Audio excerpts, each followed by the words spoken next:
Buenas tardes a todos. Muchas gracias a Secolda por esta invitación.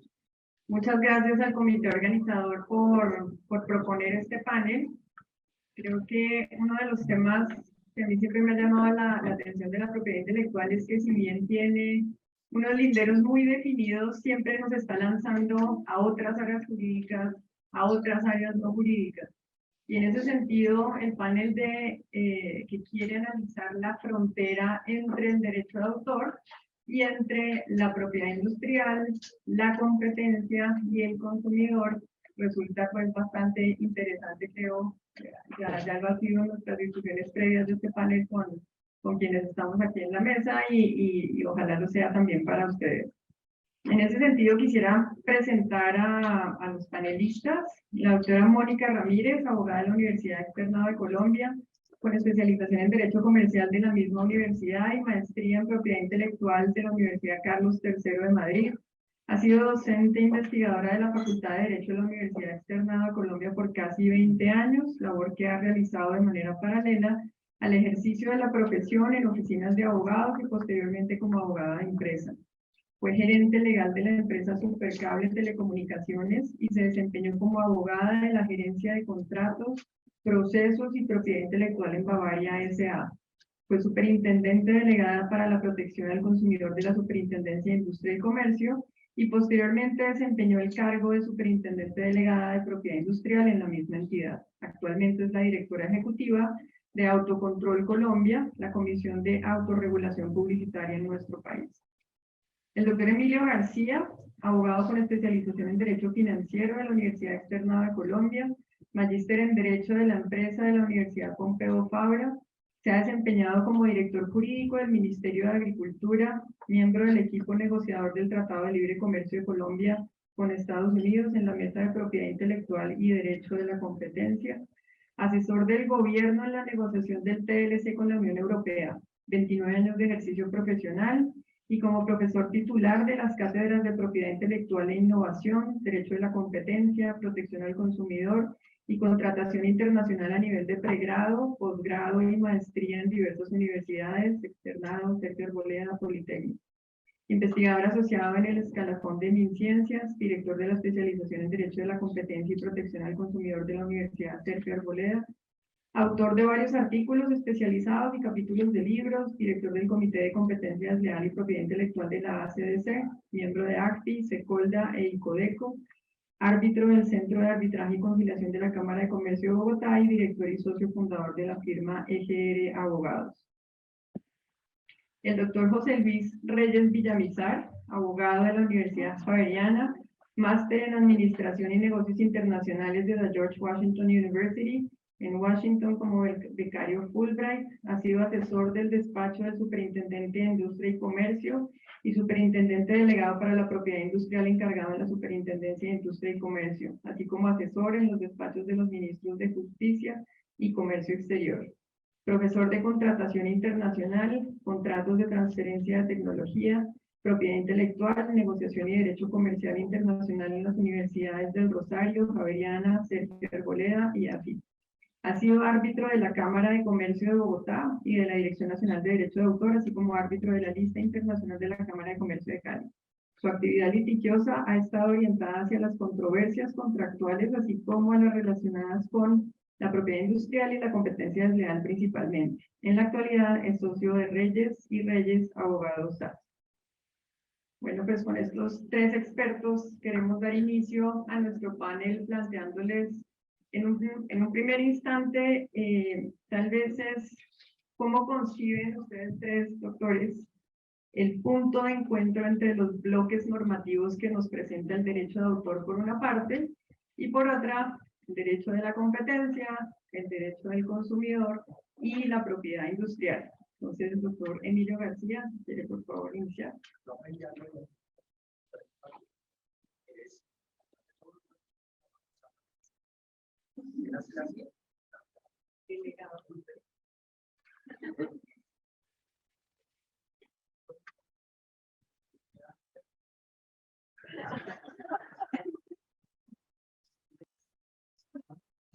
Aquí se habla. Bueno, a propósito de dar un agradecimiento por este a su presidente, a la junta directiva, al comité académico. Quiero empezar por decir que el tema de la competencia es muy afortunado, porque cuando nos reuníamos aquí con mis compañeras y nuestra moderadora a pensar cómo íbamos a reflexionar sobre esto, decíamos, le pusieron la palabra exacta, frontera. ¿Por qué? Porque una frontera puede unir, pero también puede separar. Podemos poner como ejemplo las relaciones con los movimientos. Entonces, una frontera puede llegar a unir.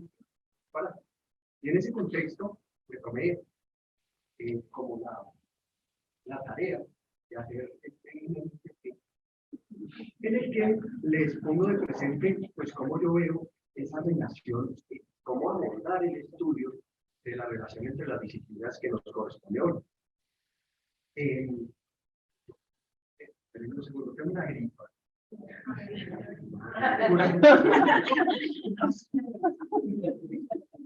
En una gripa espantosa salió positivo. Entonces les decía que en esta gráfica quiero representar cómo debe uno aproximarse al análisis de esta cuestión jurídica que nos han puesto a reflexionar.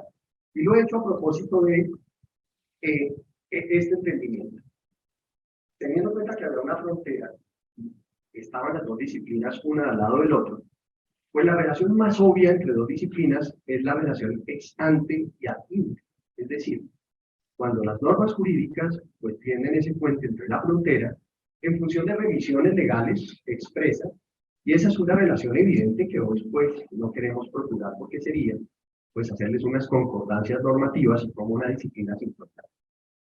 En cambio, la relación que más nos interesa es la ex post y ad extra, es decir, aquella relación que surge por situaciones de hecho que las normas jurídicas del derecho de autor no contemplan o contemplan en forma deficiente o contemplan en una manera no completa. Y el derecho de la competencia, que es lo que a mí me correspondió, pues lo complementa, ¿no? Situaciones de hecho que escapan a la regulación del derecho de autor o que son complementadas de manera relativa por el derecho de la competencia. Y entonces en ese contexto, pues les traía 3 reflexiones. Vamos a ver si ahora sí me cambia de la.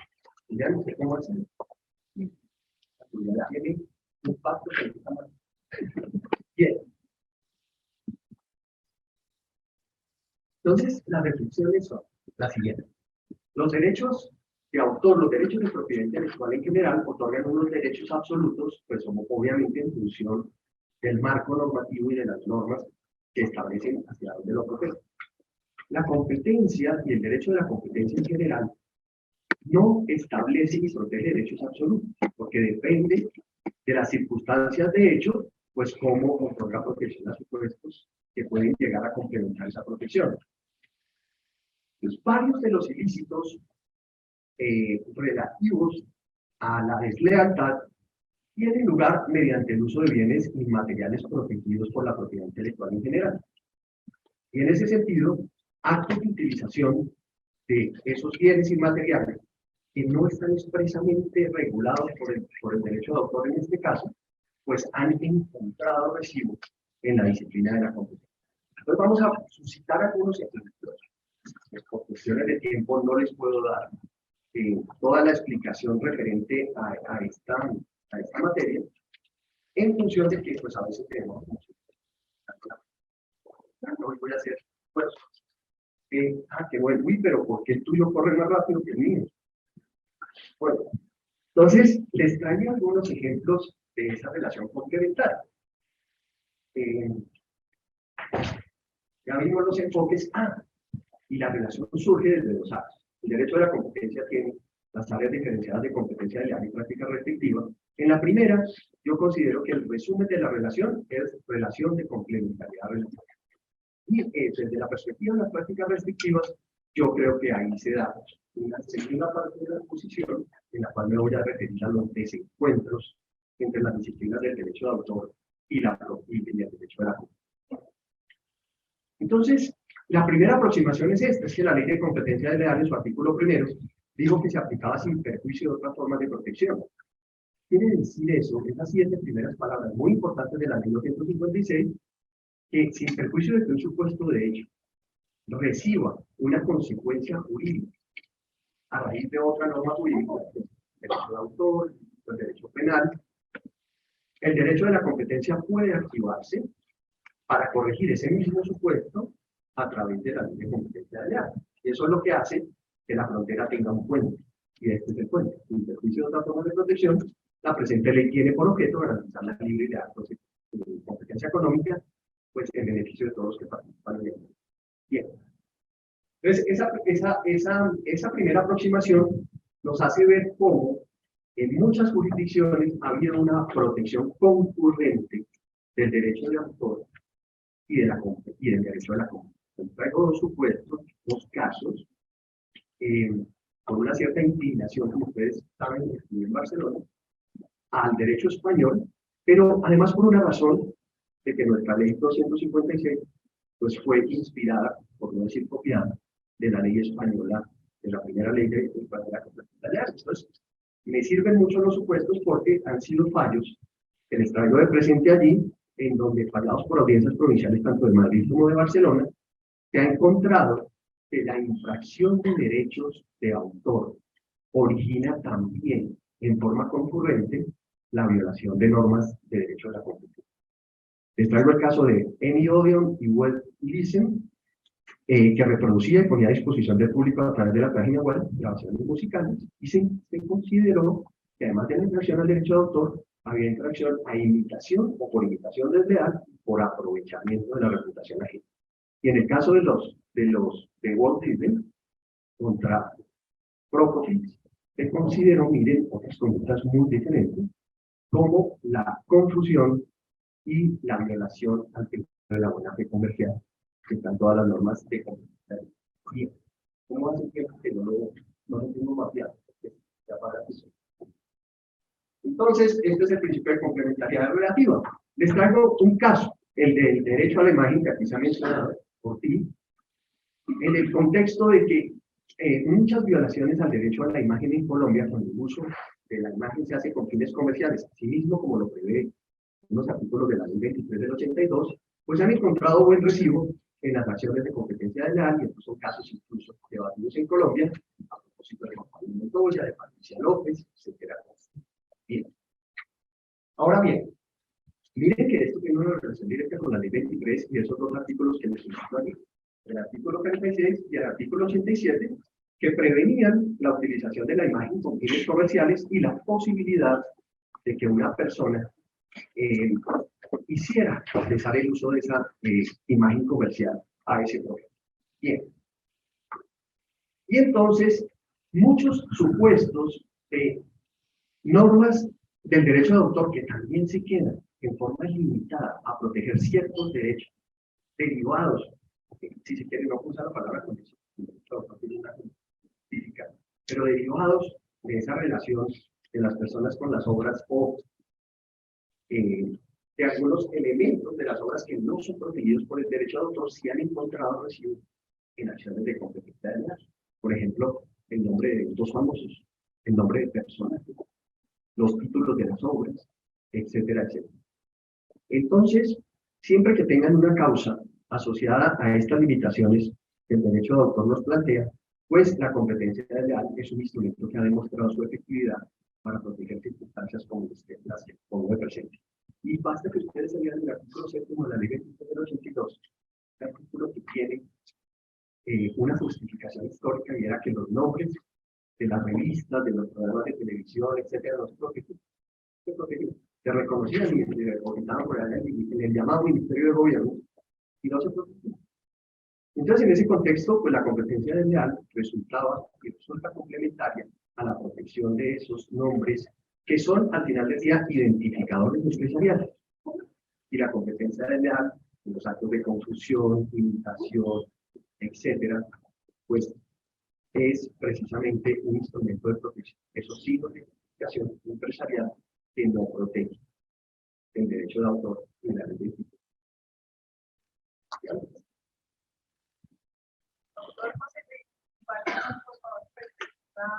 Muchísimas gracias. Si me pasa para ti, lo voy a agradecer. Pues, con esta cantidad de canos ya, y a esta altura de la vida, Mi vivencia de la relación en la parte de derecho de autor y propiedad industrial es precisamente el tema que yo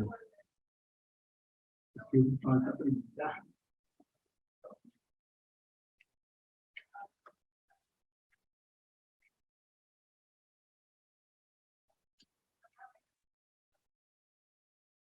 Hacia adelante o hacia atrás. Hacia abajo. Acá nos ayudamos.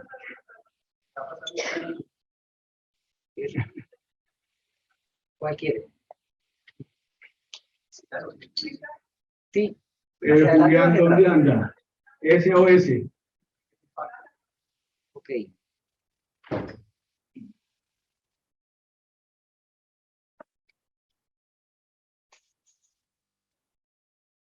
Bien.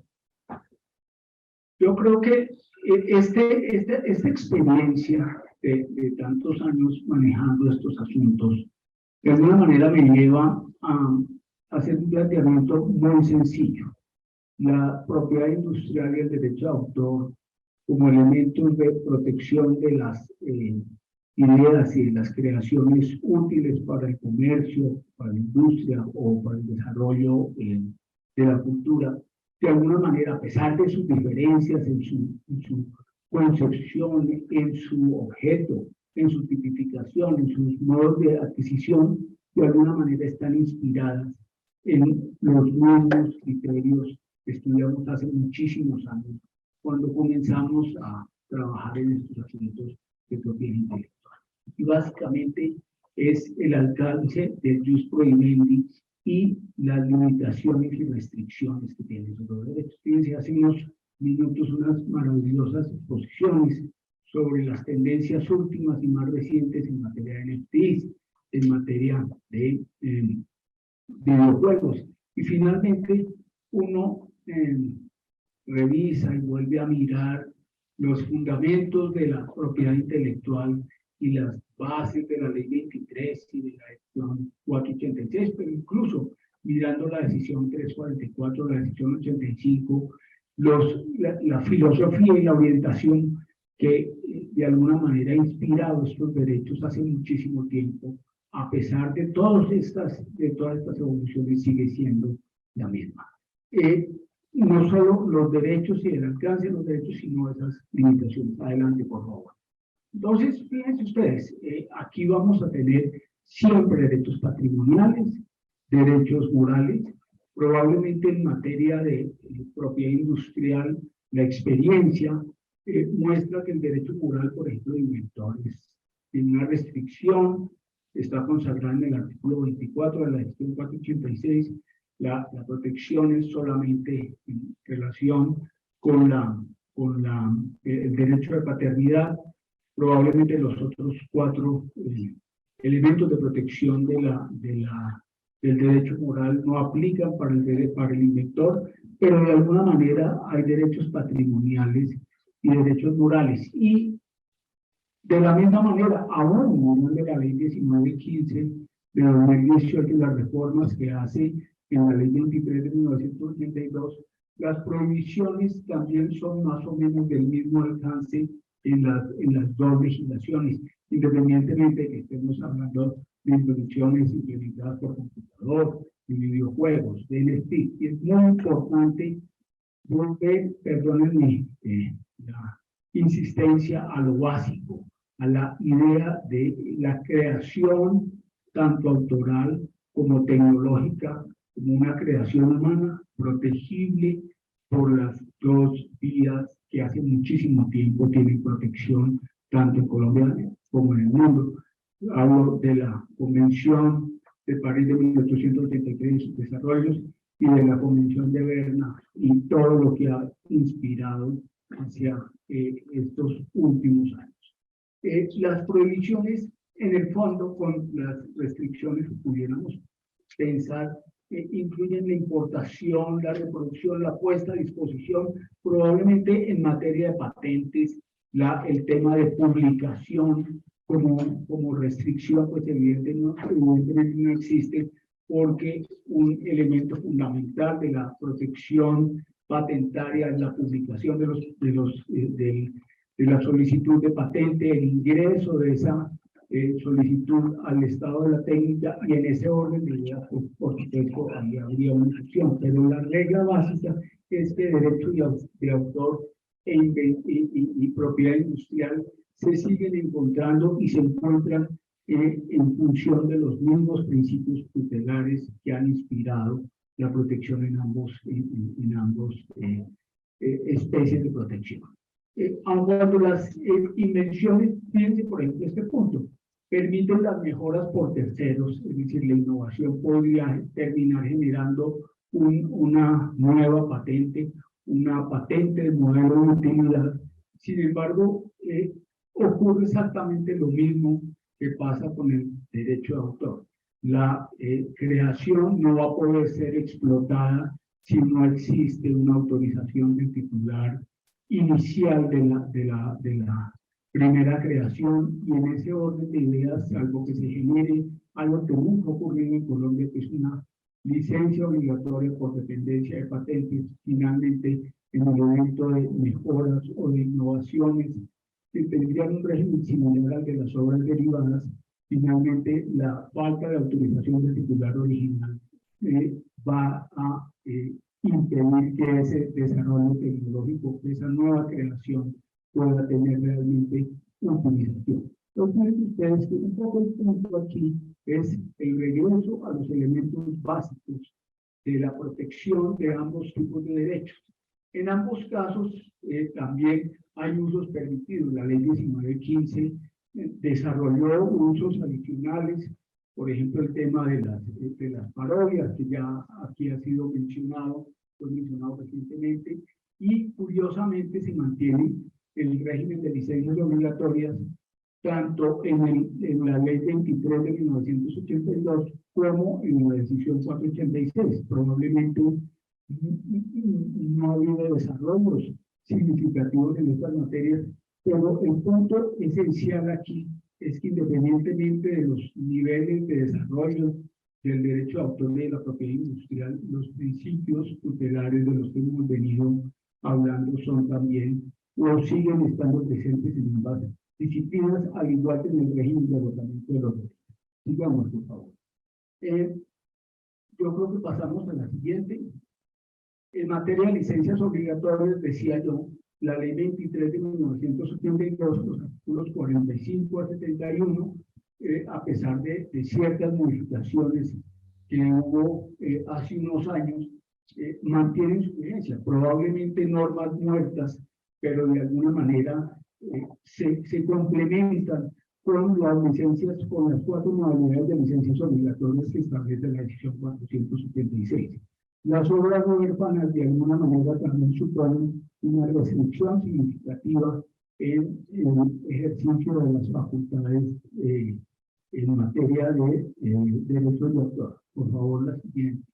Y en el régimen de agotamiento, importante mencionar que la ley 1915 reitera los conceptos de agotamiento del derecho y se diferencia del sistema de la decisión 486, que establece un esquema de agotamiento internacional de los derechos, con un agotamiento que probablemente en la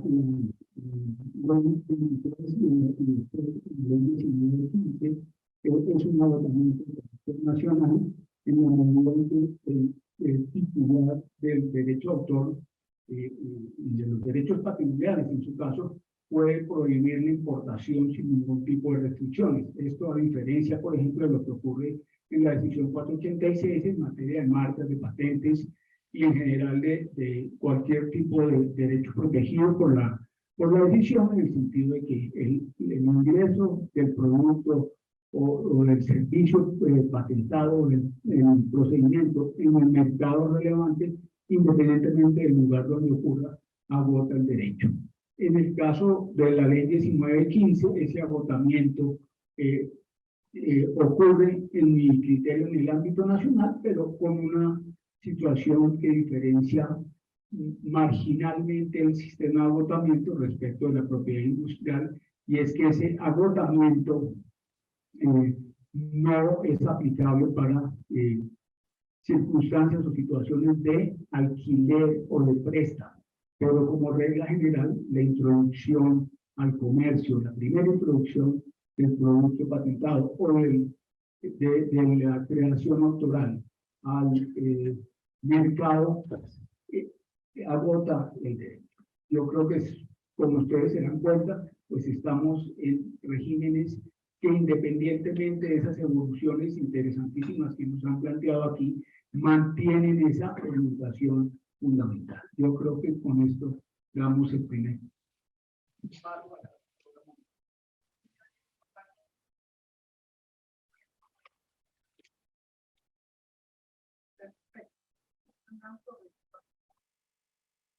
Conozco. No me conozco. Y yo, a mí, José Roberto, me antojó para no la logro. Muchísimas gracias a Secolda por la invitación, señor. No, es que yo pensé que Julián ya estaba ahí listo y yo iba a buscar del control automático. Y muchas gracias a Secolda por la invitación, y yo feliz de estar aquí, de ver muchas caras conocidas, y recordando además colegas que incluso estuvieron con los que estuve, mejor en la junta directiva hace ya muchos años, no voy a decir cuántos porque ya con la presentación votaron mi cédula, entonces ya no voy a recordar las fechas. Y a mí me pusieron a sufrir, de verdad, mal con el tema, porque son dos temas que me apasionan. Yo creo que el derecho a autor, seguro, ustedes coinciden muchos conmigo en que es un tema que se le mete a uno en la vena, ¿no?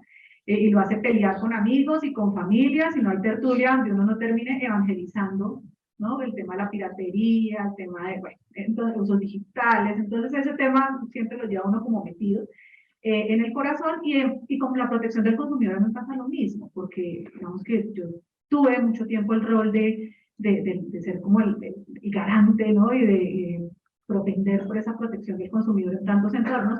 Entonces, cuando uno se pone a mirar entrevistas, videos o a leer artículos donde hablan de esta conexión entre el derecho de autor y el consumidor, siempre encuentra posiciones súper extremistas, o a favor del consumidor o a favor de los autores.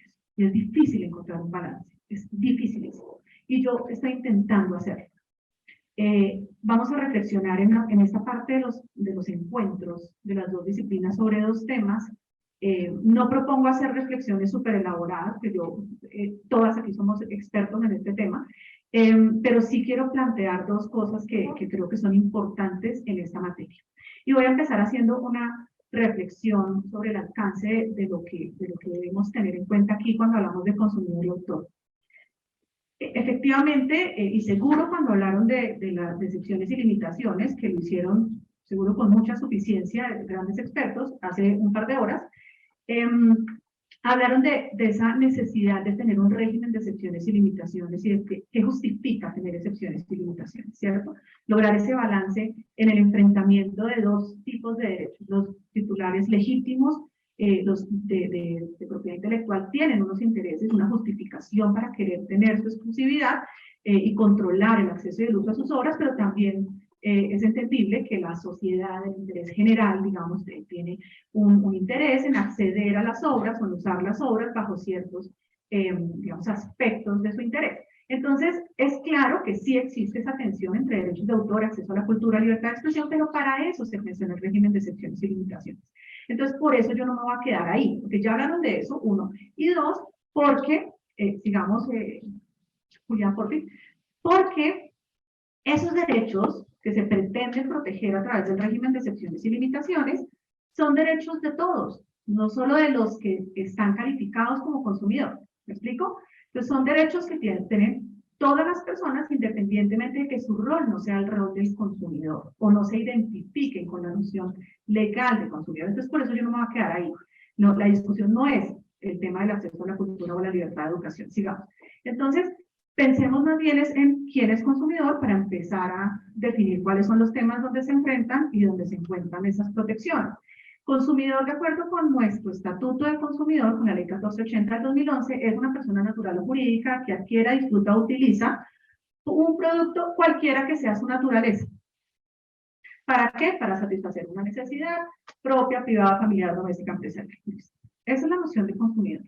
Ahora, pensando entonces en quién es consumidor y adaptándolo, haciendo una relación con el tema de derechos de autor, pensemos en que efectivamente quien adquiere un producto, que puede ser una obra que está en un soporte material, pues tiene que tener una protección, ¿cierto? Como consumidor, sí. Entonces, hay obras que efectivamente pueden ser productos de consumo y cuya adquisición genera lo que llamamos en protección al consumidor una relación de consumo. Y eso da lugar a que se apliquen los derechos del consumidor. ¿Bien? Y entonces eso nos lleva a, listo, ya sabemos que cuando una persona adquiere un producto como esto, es una obra, puede estar dentro de una relación de consumo, puede considerarse el consumidor y tiene derecho a una protección. Y fíjense que nos estamos enfrentando a dos derechos de rango constitucional. El derecho del autor de la obra que él compró y los derechos de esa persona como consumidor que compró la obra, digamos, el soporte material donde está incorporada la obra. No me voy a meter con el principio de la independencia de los derechos, ustedes lo conocen, pero sí quiero es que advirtamos que son dos derechos de rango constitucional los que estamos enfrentando. Sí. Ahora, dos puntos de encuentro.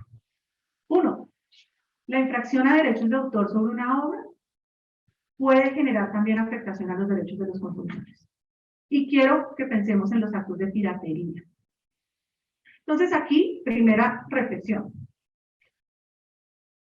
En protección al consumidor, uno protege al consumidor medio y al consumidor leal también, ¿no? El consumidor que adquiere legalmente un producto, etc. Entonces, no solo estoy pensando aquí en ese consumidor, el que compra piratería voluntariamente o conscientemente y incurre en el acto de comprar piratería, porque ahí todos estaremos de acuerdo en que quien compró una película pirata, ¿no? A sabiendas de que era una película pirata, porque la compró en la calle y se ve que es una película pirata, pues a mí no me interesa proteger a ese consumidor si la película le salió mala. O sea, casi que uno diría culpa exclusiva de la víctima, ¿no? Pero eso sí genera unos efectos nefastos para la protección del consumidor en términos de interés general. No para ese consumidor, ese no me preocupa tanto, pero me preocupa lo que eso causa en términos de protección a los consumidores en general. ¿Por qué? Porque los actos de piratería traen consigo también una afectación en tema de precios para el mercado legal, en temas de disponibilidad de producto, porque donde hay una alta tasa de piratería, puede haber menos incentivo para los productos legales. Evidentemente, un tema de calidad e idoneidad. Y en el caso de software, puede haber un riesgo altísimo para quien adquiere una película, un software, un programa de ordenador pirata, que son incontables: exposición a virus del software, daños en el disco duro, falta de asistencia técnica, ausencia de garantías, no recibe las actualizaciones que adquiere quien tiene un software legal, etc. Y hay, digamos, muchos efectos. Pero esto, ¿por qué lo traigo a colación? Porque resulta que es que la piratería no solamente se incurre en ella de manera consciente, en la compra de piratería, sino que también hay una alta tasa de personas que compran piratería de forma involuntaria o inconsciente. Y sobre todo esto se ha incrementado con los usos digitales. De hecho, la EUIPO, en un informe que lanzaron en el año 2020, en relación con datos recogidos en la Unión Europea en el 2019, advirtió que había un porcentaje cercano al 30% de personas que no sabían si en los mercados en línea estaban adquiriendo algo de fuente legal o ilegal. Y yo no sé si a ustedes, pero a mí, que no soy tan tecnológica, me pasa. Compren una fotografía en un banco de imágenes. Me aseguran en el banco de imágenes que las obras tienen licencia, que son fotografías que puedo adquirir, que no me voy a meter en problema, y voy a pagar con mi tarjeta de crédito por ellas. Entonces, súmenle a la desconfianza del consumidor normal en el comercio electrónico otro miedo que no todo el mundo tiene, yo sí, que es, además voy a comprar una cosa pirata. Porque no es lo mismo comprar la película en San Andresito o comprarla en la calle, ¿no? Que adquirir algo en el mercado en línea, porque ahí se encubre la piratería. Entonces, sí hay consumidores a los que debemos defender y que se sienten legítimamente afectados. Sigamos. Y lo segundo que les quiero proponer, y me queda como un minuto, es que tener en cuenta que los mecanismos de protección a los derechos de los consumidores, las acciones de protección al consumidor, también en muchos casos pueden servir para salvaguardar los derechos de los titulares de propiedad intelectual. Y les traigo un ejemplo que surge a partir de una sentencia del 2018 del Tribunal de Gran Instancia de París en relación con la aplicación Twitter, sus términos y condiciones. Esto no es solo de Twitter. Revisen los términos y condiciones como nos lo planteó José Roberto. Tienen cláusulas, perdón, me atravesé la foto. Tienen cláusulas donde se está obligando al usuario de la red social a licenciarle a la red los contenidos que le está creando. User Generated Content, lo que habló José Roberto. El contenido generado por usuario. Y ahí están las licencias que dicen que le da una licencia global, absoluta, a la red social para usar el contenido que él está incluyendo. Pues eso se demandó. Y en Francia, y en Francia condenaron a Twitter a pagar una condena de 30.000 euros, práctica me pareció para el tema, pero además se declaró una nulidad de las cláusulas relacionadas con esto por abusivas. Pero fíjense que eso se logró no por una acción por infracción de propiedad intelectual, se logró a través de una acción de protección al consumidor. Entonces, es también una forma de verlo, de cómo se complementan las acciones. Me quité tiempo.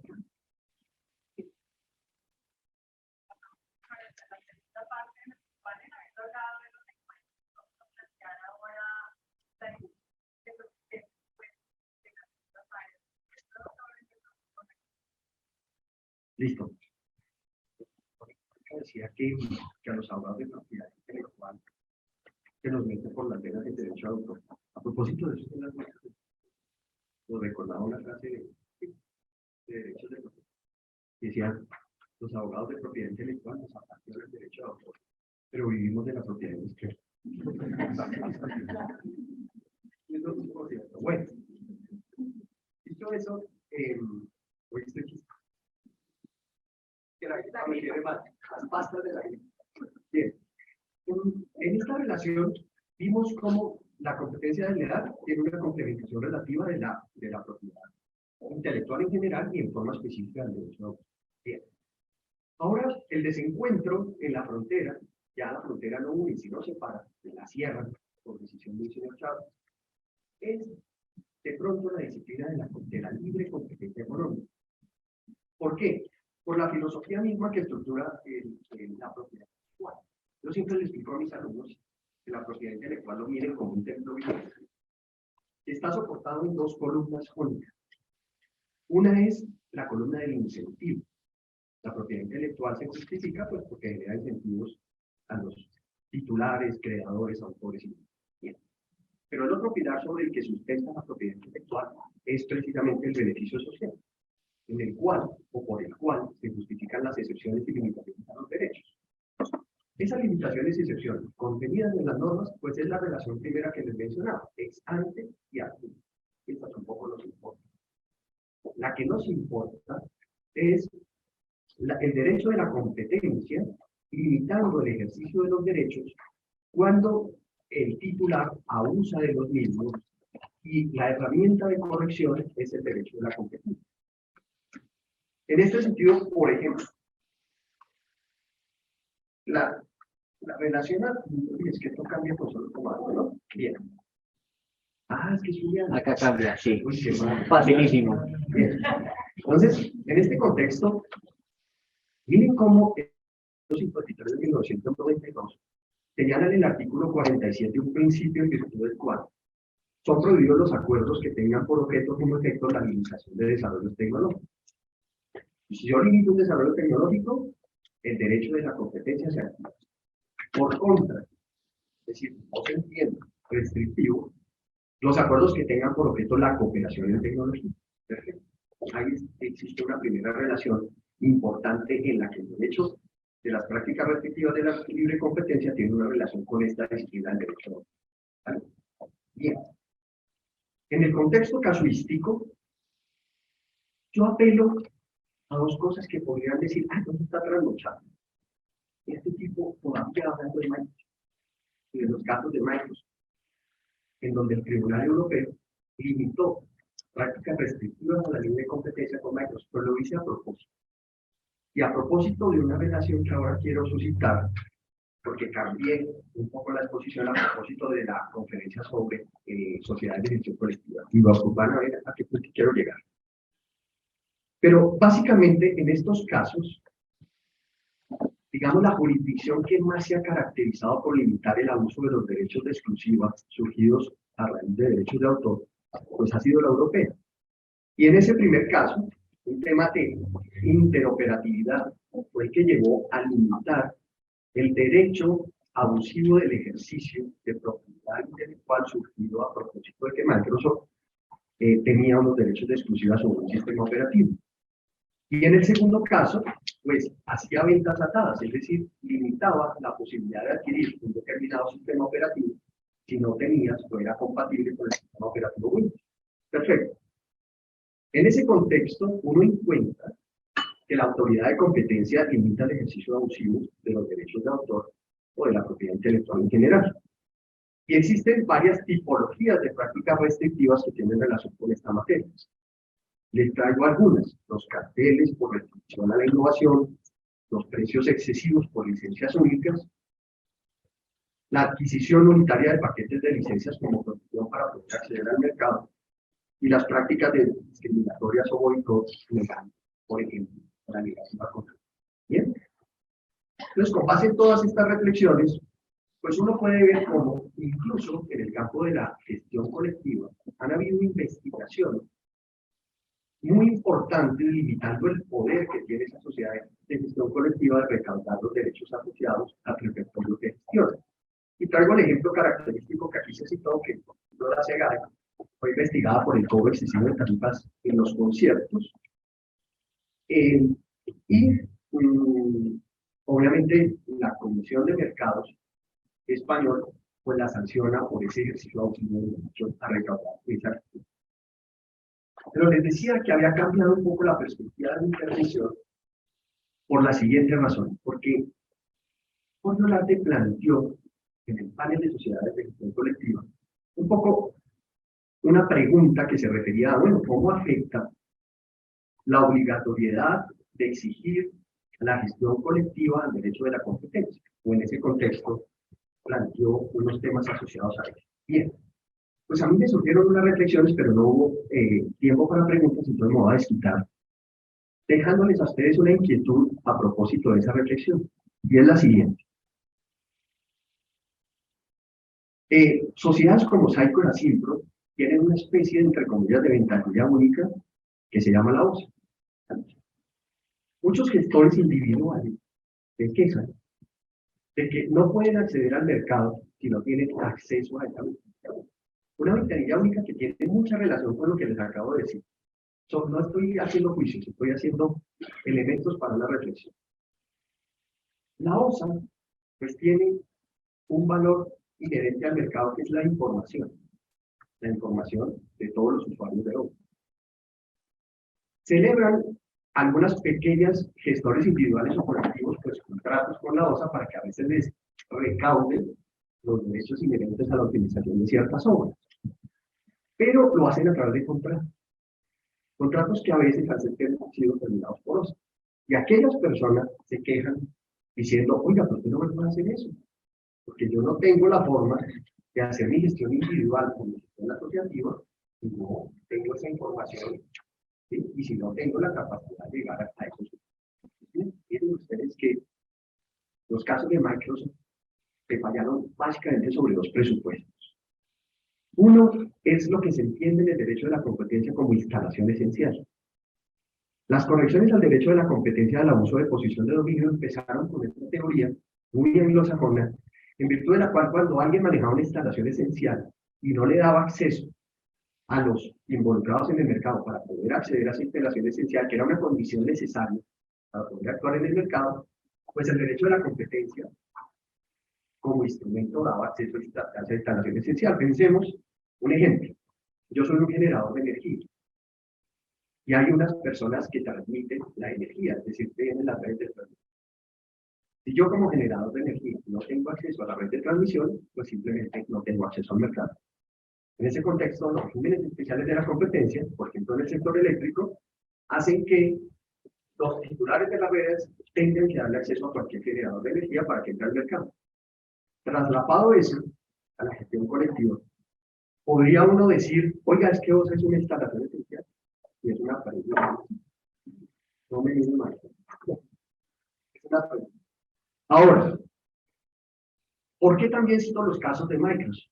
Porque allí se aplicaron una regla que fue utilizada por Microsoft en su defensa en los casos que les suscité, cuales se supone abusaba de su posición de dominio, porque no permitía que, por ejemplo, un explorador diferente a Explorer fuera operativo con el sistema.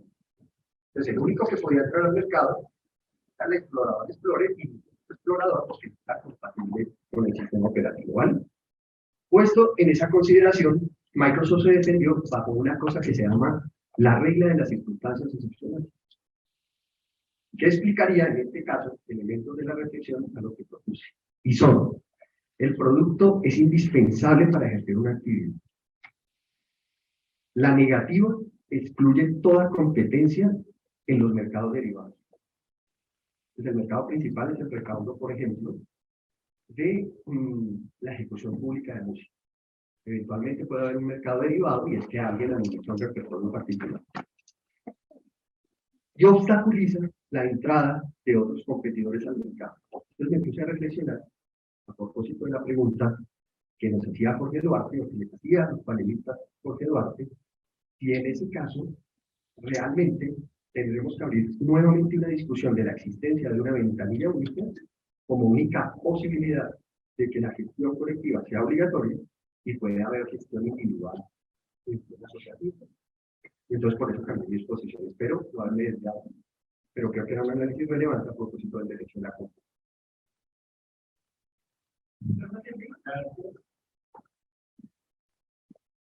Yo creo que hemos comenzado con el planteamiento de esos encuentros entre las dos disciplinas que definitivamente otorgan derechos de exclusiva a creaciones intelectuales que creo que se sigue sosteniendo aún en temas de inteligencia artificial, son de origen humano, porque se decía hace unos momentos que estamos totalmente de acuerdo, por lo menos hasta estas alturas, que la propiedad intelectual en el ámbito del derecho de autor y de la propiedad industrial es una protección o genera una protección antropocéntrica. Es el hombre, de alguna manera, ser humano, el creador tanto de las obras protegibles por la vía autoral como de los derechos de propiedad industrial. Y esto yo creo que es un punto importante, pero tenemos fricciones, no muchas, pero hay fricciones, en mi opinión, entre el derecho de autor y la propiedad industrial, y menciono, o voy a mencionar, tres que me parecen interesantes. Una que está hasta ahora comenzando a plantearse en la SIC, pues con el nuevo manual de patentes, el nuevo manual andino, ya un desarrollo un poco más avanzado en estas materias, que son los programas de ordenador. Otro, el tema que se suscitó hace un par de años, una decisión interesante en desarrollo del artículo 3º o de la definición de obra de arte aplicado en la decisión 351. Y yo creo que otro tema que sigue siendo muy importante y es que ocurriría en un ámbito jurisdiccional especializado con la SIC y la Dirección Nacional de Derechos de Autor, resolviendo controversias cuando una controversia tiene los dos elementos. Creo que son asuntos simplemente para que reflexionemos y para que dejemos, si no soluciones, por lo menos inquietudes. Quieren, miremos el tema de obras de arte aplicado. Doctor Julián, discúlpeme. Recordemos que el artículo 3º de la edición 351 dice que una creación artística con funciones utilitarias o incorporadas en un artículo útil, ya sea una obra de artesanía producida a escala industrial, tienen las calidades de obra de arte aplicada. Al poseer funciones utilitarias o estar incorporadas en un artículo útil, pueden ser explotadas de forma artesanal o industrial. Y nos preguntamos aquí en este tipo de creaciones, si hablamos de originalidad o hablamos de novedad. Y obviamente, pues, para hablar de la protección autoral tendremos que referirnos al primer criterio, y para hablar de novedad, pues, por supuesto, a lo que tiene que ver con la regulación de los diseños industriales. Y el Tribunal Nacional de Justicia ha hecho unos planteamientos interesantes, los hizo en sentencia del año 2019, recordemos de la Ley 23 de 1972, antes de que entrara en vigencia la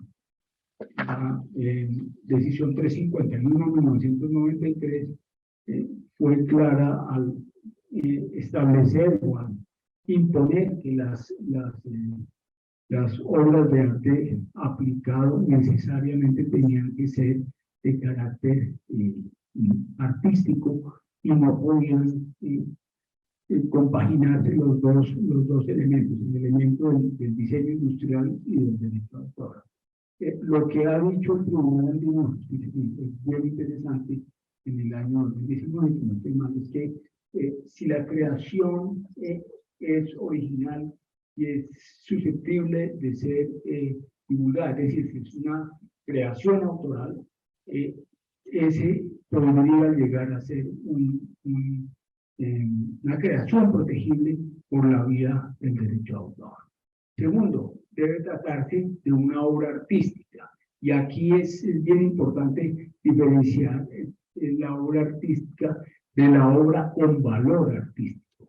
No necesariamente la obra tiene que tener un valor artístico. Recordemos que el mérito artístico de la obra es un asunto totalmente irrelevante para efectos de la protección autoral. Pero la creación sí debe tener un carácter artístico. La creación, además, para poder protegerse como obra de arte aplicado, debe tener una función útil. Debe tener la posibilidad de ser aplicada y utilizada en la industria o en el sector artesanal. Y si se presentan esas condiciones, estamos frente a una creación que desde el punto de vista del derecho autoral, del derecho de autor, va a tener posiblemente la protección de autoral. Uy, Dios, a mí me quedan 0 minutos. Quiero simplemente, los 5 minutos son de todo el foro, o déjenme solamente terminar, entonces no me meto en las entonces fue culpa del doctor Emilio. Paso probablemente, entonces me salto yo creo que el tema del computador.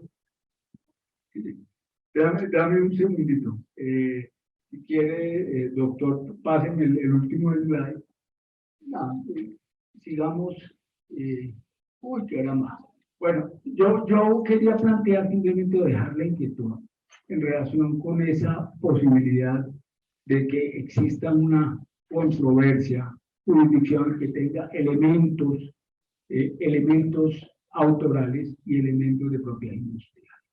En ese caso, pues, hay una tristísima alternativa vigente en este momento, y es que sea la jurisdicción ordinaria, que desafortunadamente no se ha caracterizado por tomar las mejores decisiones en esta materia, la que resuelva el asunto.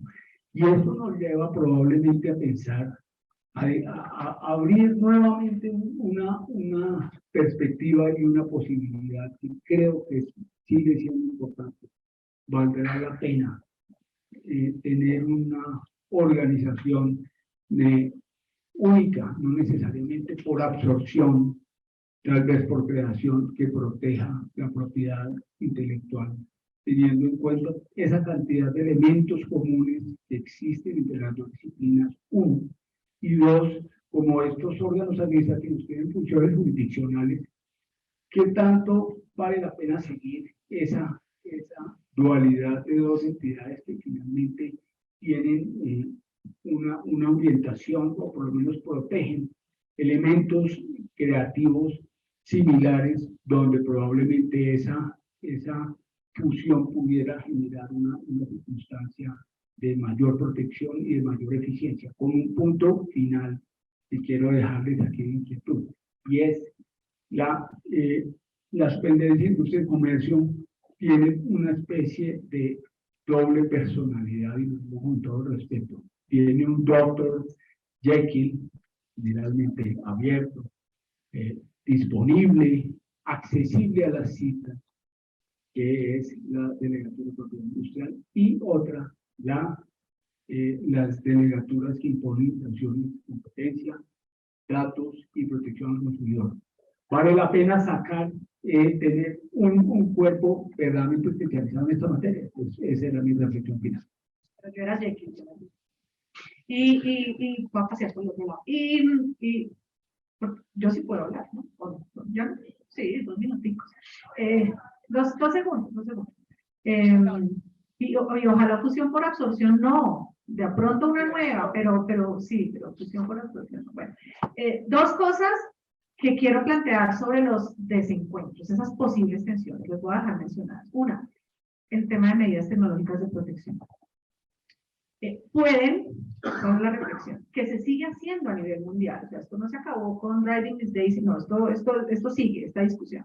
El derecho legítimo de los titulares de derechos de autor a imponer medidas de autotutela, a imponer medidas tecnológicas de protección, y el deber del Estado de proteger esas medidas tecnológicas, de alguna manera podría afectar los derechos de los consumidores. El derecho que tiene el consumidor que adquiere legítimamente un bien en el que está incorporada una obra, a usarla de acuerdo con los usos comerciales, digamos, aplicables a ese tipo de producto. ¿Qué pasa cuando yo, por una medida tecnológica de protección, no puedo descargar en un dispositivo electrónico esa obra que adquiero, por ejemplo, virtual? Entonces, eso no termina de alguna manera afectando los derechos de los consumidores. Se ha dicho, por supuesto, que priman los derechos de los autores a poner esos mecanismos de autotutela. Por suerte, mañana seguro lo hablarán en la charla de reforma con la ley 1915, se incluyeron unas excepciones a la responsabilidad que hay por la reducción de medidas tecnológicas, y dentro de ellas se dijo, se deja salvo la copia privada, ¿no? Entonces, la excepción de copia privada se puede hacer, así hay una medida tecnológica de protección, eso está bien. Fue un muy buen avance, pero por otro lado se dijo, esto sí no aplica, o sea, uno no puede eludir una medida tecnológica amparada en la ley si es para uso en el domicilio privado sin ánimo de lucro. ¿Bien? Entonces ahí sigue habiendo, digamos, una rayita que preocupa a los consumidores. Y el segundo tema, y lo prometo que con esto me voy, es el tema de ¿me ayudas porfa? Que ya está mi presidente multitask ahí atrás. Y sigamos. Última, y me voy, no, más. Hay obsolescencia programada. La obsolescencia programada es un concepto que no es nuevo. En 1920, una reunión, digamos, en la década de los 20, una reunión que generó algo que se llamó el cartel Philips, que fue un acuerdo entre productores de bombillas para decir, si les pasa la siguiente, para ponerse de acuerdo en cuál debía ser la duración de las bombillas. En Europa, las bombillas podían durar más o menos 2.500 horas en ese momento. Y el acuerdo Philips dijo, vamos a hacerlas durar 1.000. ¿Para qué? Para que los consumidores tengan que hacer un intercambio más rápido. Esto fue públicamente conocido, sancionado. Entonces, esto no es nuevo.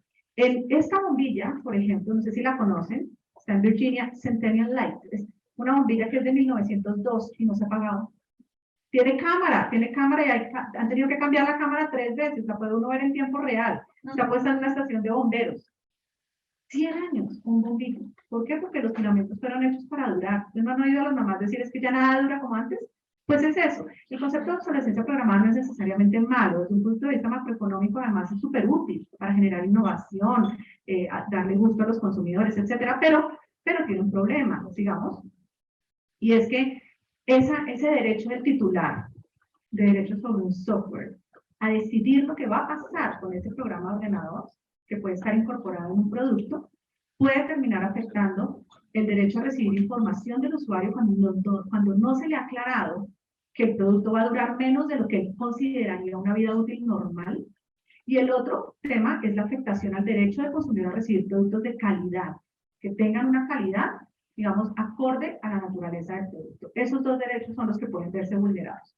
En Colombia tenemos, para que las tengan en el radar, si quieren tomarle foto, y sobre esto tendremos avances, una acción de grupo contra Apple Colombia SAS por obsolescencia programada.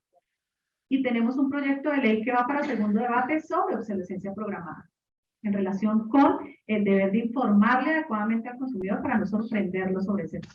En Francia ya hubo condenas por exactamente el mismo caso, iPhone 6, 25 millones de euros. En España empezó la demanda, igualita, por el iPhone 6. Esa empezó este año, la pusieron en mayo de este año, la presentó la Organización de Consumidores y Usuarios. Y así más, en Italia, en Estados Unidos ha habido 60 demandas colectivas por ese tema, que se han solucionado extrajudicialmente. Pero esto es un indicador de que efectivamente existe. Y ahora sí me fui. El tema del medio ambiente, que es tan importante, también resulta afectado con la obsolescencia programada. Yo es que el tema del medio ambiente ya me está originando fijación, ¿no? Yo ya cargo mi botellita, por no decir termo, para no vulgarizar la marca, ahí tengo mi botellita, y porque el e-waste, los residuos eléctricos y electrónicos están causando un impacto enorme al medio ambiente, y son ocasionados, ¿por qué? Por las prácticas de obsolescencia programada. Entonces es un tema para tener en el radar bien importante porque afecta también intereses colectivos. Me pasé mucho, perdón.